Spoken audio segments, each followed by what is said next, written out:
जय बाबा स्वामी, जय आत्मेश्वर। आध्यात्मिक सत्य ग्रंथ पठन का 14वां दिवस है और हम हैं पृष्ठ क्रमांक 139 पर। आदर्श साधक 18 मार्च 2007 रविवार। गुरुदेव कहते हैं, हमारा आदर्श सदैव आदर्श साधक ही होना चाहिए। आदर्श साधक का चित्त सदैव गुरु चरण पर ही होता है। वह सदैव वर्तमान में रहता है, वर्तमान के एक एक क्षण का आनंद लेता है। वह सदैव प्रत्येक स्थिति में प्रसन्न होता है। उसे कभी भी किसी की शिकायत नहीं होती, क्योंकि शिकायत करने वालों से यह दूर रहता है। शिकायत करने वाले प्रायः अतृप्त आत्मा ही होती है। वह प्रत्येक स्थिति में अतृप्त ही होगी।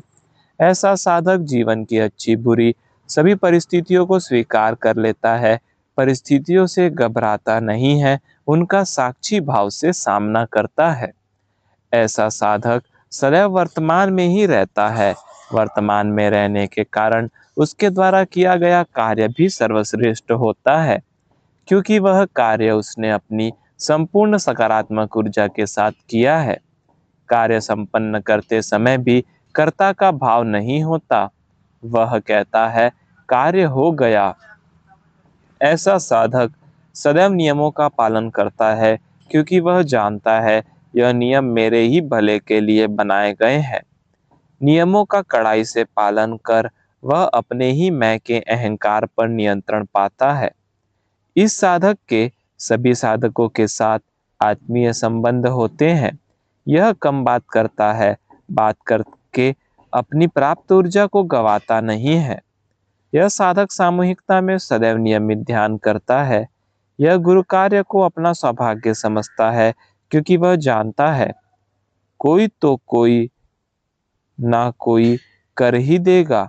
मुझे करने को मिला है, यह मेरा सौभाग्य है। यानी कार्य तो कोई ना कोई कर ही देगा, मुझे करने को मिला, यह मेरा सौभाग्य है। यह जो भी गुरु कार्य करता है बड़ी एकाग्रता से करता है, अपनी ओर से उस कार्य को सर्वश्रेष्ठ करने का प्रयास करता है। यह गुरु कार्य को आत्मा के द्वारा आत्मा के लिए किया गया कार्य समझकर करता है। यह पानी जैसा होता है, किसी भी प्रकार के रंग को अपना लेता है, सबसे एक सा व्यवहार करता है। इसके सामने साक्षात सद्गुरु भी हो तो भी इसका चित्त सद्गुरु के शरीर पर नहीं, उनके शरीर से निकलने वाले चैतन्य पर रहता है, क्योंकि यह गुरु साक्षात परब्रह्म मानता है। यह साधक सुबह जल्दी उठता है और रात को जल्दी सोता है। सुबह जल्दी उठकर नियमित ध्यान करता है। इसका अपने सद्गुरु के प्रति संपूर्ण समर्पण होता है, इसीलिए यह प्रत्येक परिस्थिति में सकारात्मक रूप से सोचता है। इसकी आत्मा ही इसकी गुरु होने के कारण उसको भीतर से ज्ञान प्राप्त होते रहता है। उसकी आत्मा ही उसका गुरु हो जाने के कारण उसकी आत्मा, उसका चित्त किसी की बुराई पर जाने ही नहीं देती है। इसीलिए वह हंस के समान अपने जीवन में अच्छाइयों के मोती ही चुगते रहता है। यह आत्मा बनकर जीवन व्यतीत करता है। शरीर के सुख और दुख के यह ऊपर होता है। यह सबको स्वीकार लेता है।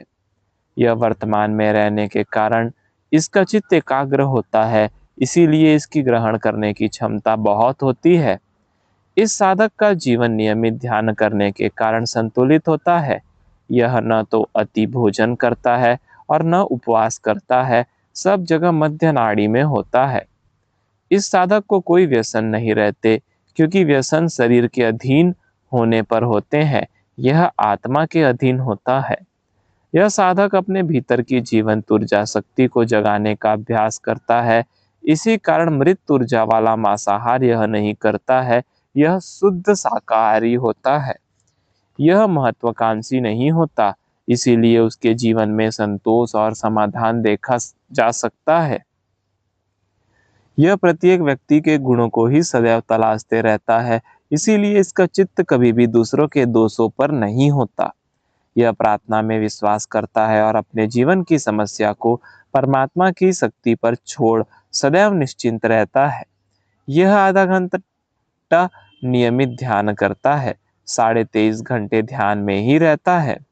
मैं एक पवित्र आत्मा हूँ, इस बात को सदैव याद रखता है, इसीलिए आत्मग्लानि कभी नहीं करता। यह जानता है परमात्मा करुणा का सागर है, मेरी सब गलतियों को वह क्षमा करेगा ही। यह विश्वास रख, यह परमात्मा से की गई गलतियों की क्षमा मांग लेता है। इसका आज्ञा चक्र एकदम पवित्र होने के कारण इसके हृदय में किसी के प्रति बुरा भाव नहीं होता है। यह गुरु कार्य अपनी आत्मा की संतुष्टि के लिए करता है, इसीलिए किए गए गुरु कार्य का ढिंढोरा नहीं पीटता, चुपचाप कार्य करता है। यह दिखाने के लिए गुरु कार्य नहीं करता है, इसीलिए किए गए गुरु कार्य का दिखावा नहीं करता है। यह जानता है सद्गुरु का शरीर एक रास्ता है परमात्मा तक पहुंचने का, मंजिल परमात्मा है, इसीलिए यह सद्गुरु के शरीर को पकड़कर नहीं बैठता। इसका ध्यान शरीर के भीतर से बहने वाले चैतन्य पर ही सदा रहता है। यह सद्गुरु से आत्मिक स्तर पर जुड़ा रहता है, इसीलिए इसे शरीर का आकर्षण नहीं होता है। अब प्रश्न उठता है, ऐसे आदर्श साधक को पहचानेंगे कैसे? पहली पहचान, इसे मिलने के बाद आपको अच्छा लगेगा, इसके साथ आपको नकारात्मक विचार नहीं आएंगे। हम किन स्तर के साधकों की संगत में रहते हैं, उसी के ऊपर हमारी आध्यात्मिक प्रगति होती रहती है। इसीलिए सदैव अच्छे आदर्श साधकों की संगत में रहो तो कुछ न कुछ पाओगे। साधक भी 3 प्रकार के होते हैं। पहला साधक रोगी साधक होता है। इसे शरीर की अनेक बीमारियां रहती है और इसका चित्त सदैव अपनी बीमारियों पर ही होता है, और बीमारियों में सदैव चित्त रखने से इसका चित्त भी बीमार व अस्वस्थ रहता है। यह नहीं जानता बीमारियां शरीर की है, वह तो आत्मा है। दूसरा साधक भोगी साधक होता है। इसका चित्त भोग विलास में होता है। यह प्रायः अतृप्त देखा गया है। इसे शरीर की कोई बीमारी नहीं होती, पर मन की अतृप्ति होती है। इसका मन सदैव किसी न किसी लालसा में लिप्त होता है। इसका चित्त कभी काम वासना में लिप्त रहता है तो कभी भौतिक साधनों में। यह सदैव शरीर को कष्ट दिए बिना आध्यात्मिक प्रगति चाहता है, पर वह साधना तो अपनी इच्छाओं की, अपने भोग विलास की करते रहता है। वह यह नहीं जानता भौतिक साधन शरीर को सुख दे सकते हैं, पर वह सुख शाश्वत न होगा, वह थोड़े समय का अस्थायी सुख होगा। तीसरा साधक योगी साधक होता है। यह शरीर सुखों के अधीन नहीं होता। शरीर के सुख मिले तो ठीक, नहीं मिले तो भी ठीक। यह जानता है शाश्वत सुख आत्मा का सुख है, इसीलिए यह जीवन में आत्मा के शाश्वत सुख की खोज में रहता है, जो सुख पाने के बाद जीवन में कोई सुख की कामना ही नहीं रहती है। यह अपनी ही मस्ती में, अपने ही आनंद में रहता है, क्योंकि यह आत्मा से सुख भोगते रहता है। यह साधक आदर्श साधक है। यह साधक पूर्ण समर्पित साधक है। जीवन में कुछ मिला तो भी गुरु कृपा से, न मिला तो भी गुरु कृपा से। वह सभी परिस्थितियों को साक्षी भाव से देखता है। ऐसा साधक अपने सद्गुरु के चैतन्य से जुड़ा रहता है, और ऐसे साधक सदैव सद्गुरु का संरक्षण प्राप्त किए रहते हैं। यह गुरु शक्ति की छतरी में सदैव सुरक्षित रहता है। हमें अच्छे योगी साधकों की संगत करना चाहिए, ताकि हमें अच्छी स्थिति प्राप्त हो सके। ऐसे साधकों की सामूहिकता की खोज करना जीवन में बड़ा कठिन है, इसीलिए गुरु चरण वह स्थान है जहाँ ऐसे साधक सामूहिकता में रहते हैं। जय बाबा स्वामी, जय आत्मेश्वर।